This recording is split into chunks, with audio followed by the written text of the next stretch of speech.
उत्सव में आप सभी का स्वागत है। हमारी संस्कृति अपने आप में एक उत्सव है अलग अलग सभ्यताओं का।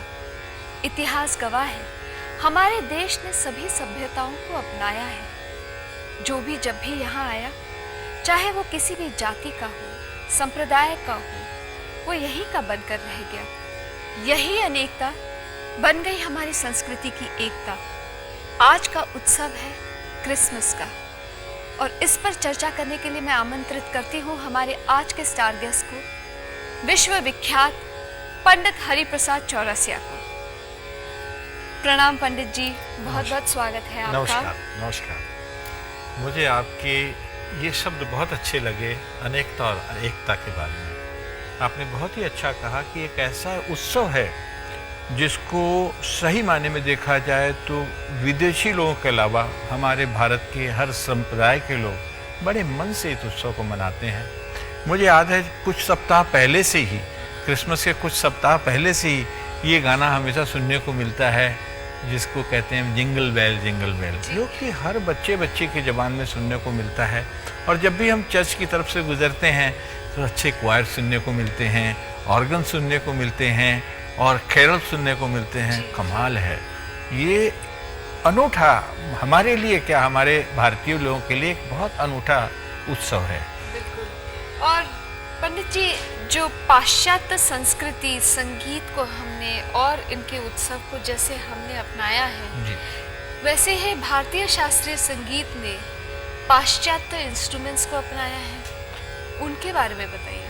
हमारे भारतीय वादक कलाकारों ने उनकी बहुत सारी चीज़ों को अपनाया है और अच्छी तरीके से अपनाया है। जैसे हम कहते हैं मैंडोलिन ले लीजिए, वायलिन ले लीजिए, क्लैरिनेट ले लीजिए, सैक्सोफोन ले लीजिए, ऐसे बहुत सारे यंत्र हैं। लेकिन हमारा वाद्य शायद ये उनको मुश्किल लगता हो, या तो उनके संगीत से थोड़ा सा परे हो हमारा वाद्य। हमारे वाद्य को अच्छी तरीके से अभी तक नहीं अपना सके। पंडित जी, हमारे फिल्म म्यूजिक में तो सारे तकरीबन वेस्टर्न इंस्ट्रूमेंट्स बजते हैं। जी हाँ, हमारा कुछ ऐसे विषय होते हैं हमारे फिल्म के कि उसमें विदेशी यंत्रों का बहुत ही अच्छा भावपूर्ण संगीत हो जाता है। आप पंडित जी खास तौर पर इतना ज़्यादा फ्यूजन करते हैं, पूरे वर्ल्ड के जो रिनाउंड म्यूजिशियंस हैं उनके साथ आप बैठकर बजाते हैं, तो आपको संगीत की दृष्टि से कैसा अनुभव होता है? मुझे बहुत अच्छा लगता है। एक तो विदेशी कलाकार जो कि इतने बड़े बड़े सुपरस्टार हो गए हैं, इतने नामी हो गए हैं कि सारे संसार में उनकी चर्चा होती है, वो जब हमारे साथ, भारतीय के साथ में, वादक कलाकार के साथ में बैठ के संगीत की चर्चा करें और या बजाना पसंद करें, तो ये हमारे लिए बड़े भाग्य की बात है। जब वो आ जाते हैं तो हमको लगता है कि हमारा संगीत एक है। जैसे भगवान ने मनुष्य को सबको एक रूप दिया है, ठीक है, कोई गोरा है, कोई काला है, तो क्या हुआ, लेकिन मनुष्य तो एक ही है। वैसे ही संगीत का रूप ये सब मिल के हम एक करते हैं, तो मुझे इसका बहुत आनंद आता है। वो जो डिफरेंस है म्यूजिक का, वो कभी नहीं महसूस होता, ये बिल्कुल उससे कभी डिस्टर्ब नहीं होते। नहीं हो सकता, कैसे होगा, क्योंकि कभी कभी हम उनकी वादन शैली पे चले जाते हैं, कभी कभी हमारे वादन शैली पे चले आते हैं। वो भी कभी कभी मीड निकालना चाहते हैं, जिसको माइक्रोटोन कह रहे थे, श्रुतियाँ, वो करना चाहते हैं, कोशिश करते हैं। और हमारी भी यही रहती है इच्छा कि हम भी जो वो सीधे नोट बजाते हैं, हम भी क्यों ना उस तरीके से बजा कर उनको बताएं। पंडित जी, आज जो हमारे क्रिसमस का उत्सव मनाने के लिए कलाकार जो यहाँ आ रहे हैं, उनकी कोशिश ही यही रही है कि जो वेस्टर्न इंस्ट्रूमेंट्स है उस पर इंडियन क्लासिकल म्यूज़िक बजाया जाए, और उसकी जो खूबसूरती है, उसकी जो खुशबू है, वो लोगों तक पहुँचाए। और आप बताएंगे वो किस हद तक सफल हुए हैं। ज़रूर। और उनका नाम है अदनान सामी खान जी। मैंने इनका नाम तो बहुत सुना है, और बस प्रत्यक्ष में हमारा उनका कभी ऐसा सामना नहीं हुआ है, लेकिन उनके रिकॉर्डिंग्स मैंने सुने, बहुत सुंदर है, बहुत सुंदर। मुझे एक तो सबसे अच्छा वाद्य जो लगता है पियानो, उससे मैं बहुत प्रभावित हूँ। और शुरू से पियानो के साथ में बहुत ऐसा अवसर भी आया जो हमने साथ में बजाया। लेकिन अदनान जी का कई रिकॉर्डिंग्स मैंने सुना, और बहुत ही कमाल का उनका जो बजाने का अंग है, बजाने का जो ढंग है, वो लगता है कि कभी कभी पियानो पे संतूर बज रहा है। बिल्कुल सही कहा। तो और लयकारी बड़ी अच्छी है साहब, बहुत अच्छा लगता है। और मेरी बड़ी इच्छा है कि कभी मैं उनको प्रत्यक्ष में उनका कॉन्सर्ट सुनूं, और हो जाएगा, आ जाएगा कभी आज मौका। सुनेंगे आप? अरे वाह, आज सुनेंगे बहुत आप? बहुत अच्छे, बहुत अच्छे, वाह। चलिए सुनते हैं। जी।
अदनान, आपने इतना सुंदर यमन बजाया, वाकई इट्स वंडरफुल। Thank you. अब मुझे एक बात बताइए कि आपने अपने संगीत की शिक्षा कैसे शुरू की? बजाना तो मैंने शुरू किया 5 साल की उम्र में। वाह। और पहले मैंने वेस्टर्न क्लासिकल म्यूज़िक में ट्रेनिंग ली इंग्लैंड से, और फिर हिंदुस्तानी क्लासिकल म्यूज़िक में मैंने पंडित शिव कुमार शर्मा जी से ट्रेनिंग ली। तो बस एक प्रॉब्लम थी कि पियानो पे मैं बजाना चाहता था, और पियानो पे पहले उस तरह से बजा नहीं था, तो उसमें प्रॉब्लम बहुत पेश आई थी। लेकिन ये था कि जब मुझे पता चला कि पियानो और संतूर एक ही म्यूज़िकल फैमिली से हैं, तो फिर मैंने सोचा, फिर स्टडी करना शुरू किया। फिर ऑफ कोर्स संतूर का जहाँ नाम आता है तो फिर पंडित जी का डेफिनेटली साथ आता है। तो फिर उन्होंने मुझे बहुत इंकरेज किया, उन्होंने कुछ सिखाया मुझे। आप मुझे एक बात बताइए, आपने जो वेस्टर्न क्लासिकल म्यूजिक सीखा था, उसकी जो आपकी ट्रेनिंग है, नॉलेज है, does it help you to perform in Indian classical music? Indian classical में तो ये है कि एक स्केल है, जैसे कोई राग है, उसमें आप जितनी इम्प्रोवाइजेशन करते हैं उतना ही मतलब कि that is appreciated even more. Western classical में तो ये है कि एक पीस जो है वो पहले से कंपोज हुआ है और आपने उसको बजाना है। Exactly. एंड उसमें आप you are going to be judged upon how accurate you were in playing and conveying the emotions of the composer. जब मैंने हिंदुस्तानी क्लासिकल सुनना शुरू किया और जब मुझे बताया गया कि इसमें improvisation बहुत है, तो एकदम I like that. I can do improvisation. How did it all happen, or you were just always just flowing with time? I don't belong to a musical family at all. So, of course, my family they're all music lovers and everything. We were in Portugal, and my father bought electronic keyboard. He bought it for himself. और क्योंकि मैं 5 साल का था तो सवाल ही नहीं पैदा होता था कि उसको मैं हाथ लगा सकूं, तो उसमें ये था कि I used to sort of sneak in and sort of whenever he was not watching. It was more like a toy initially, with all these buttons and all that. So I was like, yeah, So I used to pretend as if I was in an aircraft, But the attention span, of course, was also very limited as a kid does. So I got bored of that after a few days. So then, I turned it on and, I would start trying to sort of figure out certain tunes and everything. So one day my dad was trying to play a tune, which I had already sort of figured out in my head before. Oh, wow. And he was making a mistake. तो वहाँ पे फिर मैंने कहा, बाबा, गलती कर रहे हो। आपको वो ट्यून याद है? नहीं, मुझे याद नहीं आ रही थी। लेकिन यह है कि वो एक ट्यून थी, बहुत मशहूर थी उस वक्त। एंड उनसे वो एक गलत सुर उसमें बजा रहे थे और मुझे बहुत बुरा लग रहा था। और जब फाइनली मैंने उनको बोला, मैंने कहा कि यू मेकिंग मिस्टेक, उन्होंने पहले इग्नोर किया, बच्चे को क्या पता है। तो उसके बाद फिर फाइनली आए, मैं भी जिद पे आ गया, तो उन्होंने कहा अच्छा ठीक है करो, क्या है। So I played it a bit, मैंने बजाया थोड़ा सा और मैंने सही बजाया। तो ऑफ कोर्स पकड़ा तो गया था मैं, लेकिन ये था कि after that he stop playing, it's अच्छा ठीक है, you can play it whenever you want. Licence मिल गया। License मिल गया, as long as you wash your hands before. So that was the only condition. मैंने ये सुना था कि आपको फास्टेस्ट इलेक्ट्रिक पियानिस्ट का खिताब मिला हुआ है, तो ये कैसे और कब हुआ? But it was not something that I, the most important thing is to play music, and it's not like a marathon race. मैं स्टॉकहोम में था, तो वहाँ पे एक प्रोग्राम मैंने किया टेलीविजन के लिए, और वो उन्होंने जब देखा, they got very fascinated by it, और उन्होंने कहा कि my God, we can't see your fingers, it's all blurred. Oh my God. So मैंने कहा, my reaction was very much अच्छा। जब मैं चैनल 4 के लिए मैंने परफॉर्मेंस दी, तो वहाँ पे there's this American magazine called Keyboard, which is like the ultimate authority on keyboards in America. उन्होंने फिर इस चीज़ को बहुत ज़्यादा मतलब ऑफिशियल उस तरह से कर क्या दिया। बात है। So We're it was- really proud of that achievement. Thank you. Absolutely. एक चीज़ और, आप इतना अच्छा पियानो बजाते हैं, इतना अच्छा कंपोज करते हैं, इसके साथ साथ आपने अपनी आवाज़ का when did you discover your own voice? आप आपको ये कब सूझा कि आप कब मतलब गाना भी गा सकते हैं? वो मेरे ख्याल में कोई ऐसा म्यूजिशियन नहीं है जो चाहे वो कौन जौन सा भी इंस्ट्रूमेंट बजाए वो गुनगुनाता ना हो। मैं उनमें से ही हूँ। मैंने सिंगिंग में ट्रेनिंग उस तरह से नहीं ली थी।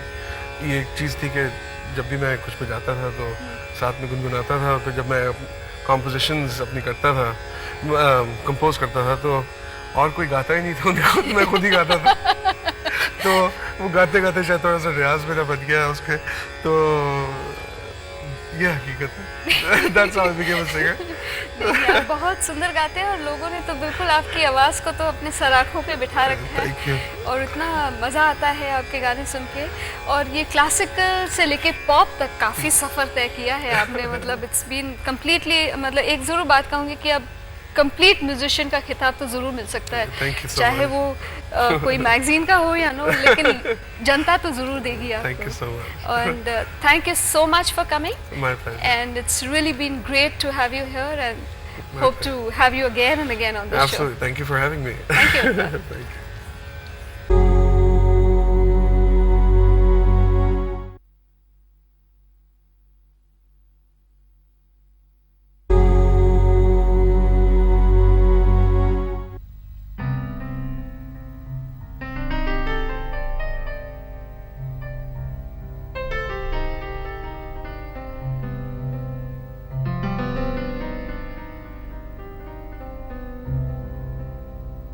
show.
अदनान ने जो बजाया है आज यमन और मिश्र पीलू, सही में ऐसा लगा जैसे ये तो इंडियन इंस्ट्रूमेंट है।